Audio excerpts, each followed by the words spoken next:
Ted Kaczynski, aka the Unabomber, was responsible for horrific mail bombing incidents, which was a shock for many who knew him.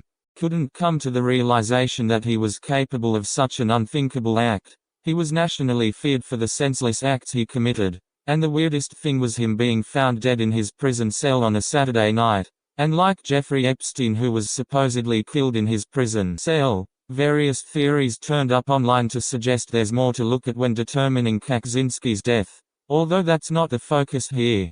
Because the topic of interest is mental sanity, see, he was noted as a genius, particularly a whiz in math, painting him out to be a humble academic. Yeah, he's a supposed lone wolf terrorist that was subject to MKUltra experiments that's connected to his life, which pulls the CIA into frame, as MK programs are known to be associated with the agency historically. Nevertheless, today's aspect targets intelligence. Yet there's delusional individuals who believe their viewpoint of the world is one to be upheld without question. So without further hesitation, let's dive in. Yes, starting from the middle would be the best way to kick this off. So be it.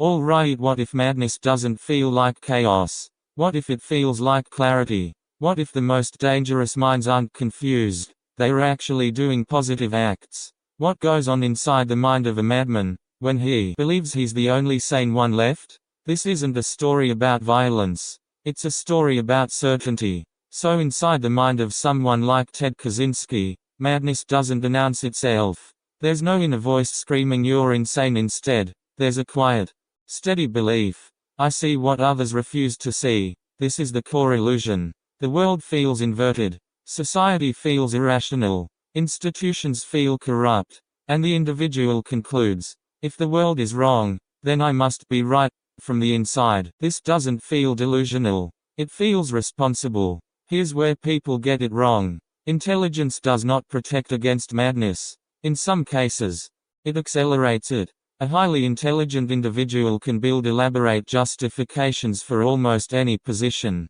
They seemingly can rationalize even the most extreme beliefs into something that feels coherent and defensible. It serves as their construct logic that appears completely airtight, while resting on one or more false or questionable foundations. Once a belief becomes central to identity, intelligence stops questioning it, and starts defending it. Contradictions aren't evidence anymore. They are interpreted as attacks. The smarter the mind, the more convincing the internal narrative becomes.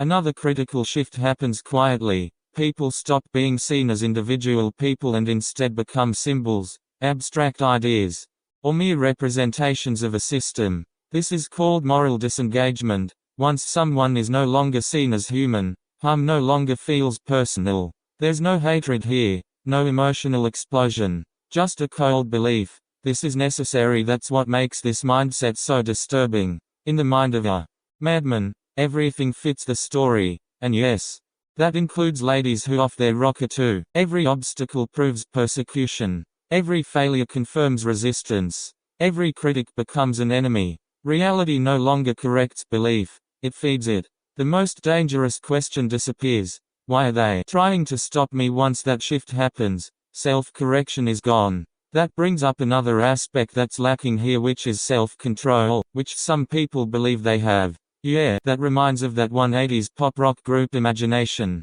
It's just an illusion, and that's just it. In regards to individuals who begin believing that systems can be outsmarted, that consequences can be avoided, and that logic alone provides immunity, a belief so intoxicating that it breeds a false sense of superiority, not over other people, but over reality itself. Yet reality doesn't negotiate. Society will always love the myth of a brilliant madman. So we eagerly ask, how smart were they? How long did they evade capture? And what clever moves did they make? But those questions miss the truth.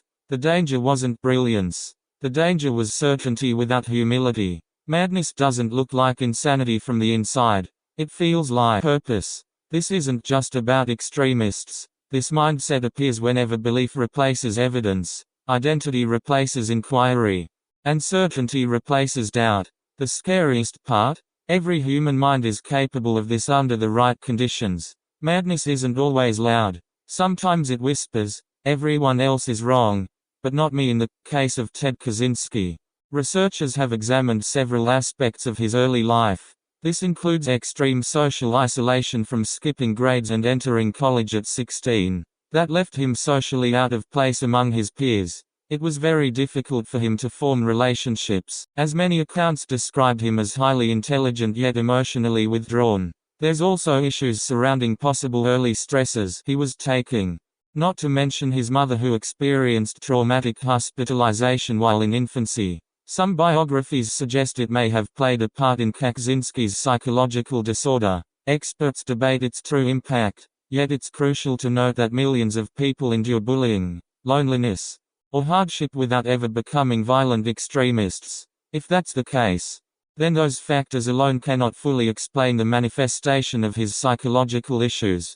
No, another major factor was Kaczynski's ideology. He developed a very rigid anti-technology worldview that he outlines in his manifesto. This was written material that points to Kaczynski's title publication known as Industrial Society and Its Future. This was known as the Unabomber Manifesto. It was published by the New York Times and the Washington Post. It argued that the Industrial Revolution was a disaster for humanity. Over time, that belief system became central to his identity, which allowed him to rationalize harming others as part of a larger cause. This pattern appears in many forms of extremism.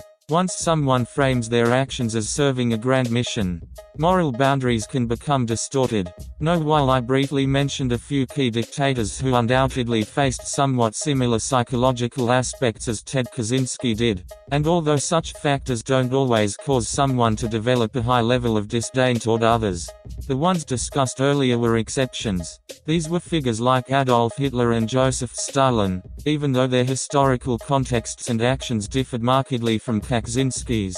Scholars often identify overlapping patterns such as strong ideological certainty, a worldview that rigidly divides people into enemies and allies, and the justification of harm as necessary for a perceived greater good. Yet historians also stress that political systems, power structures, and broader historical circumstances played enormous roles in enabling what those leaders were ultimately able to do.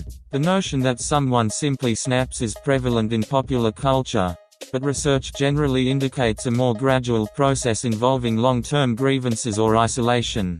The adoption of a rigid belief system, increasing moral justification for harmful behavior, and progressive withdrawal from normal social feedback, resulting in a slow escalation rather than a sudden break. Whether individuals with extreme beliefs can truly change remains an active area of research, with de-radicalization programs yielding mixed results but showing promise through approaches like long-term counseling and psychological treatment, re-exposure to broader social networks, and efforts to challenge rigid ideological thinking. Though success varies widely and often hinges on the individual's genuine willingness to reconsider their worldview, the most dangerous minds aren't broken, they're convinced.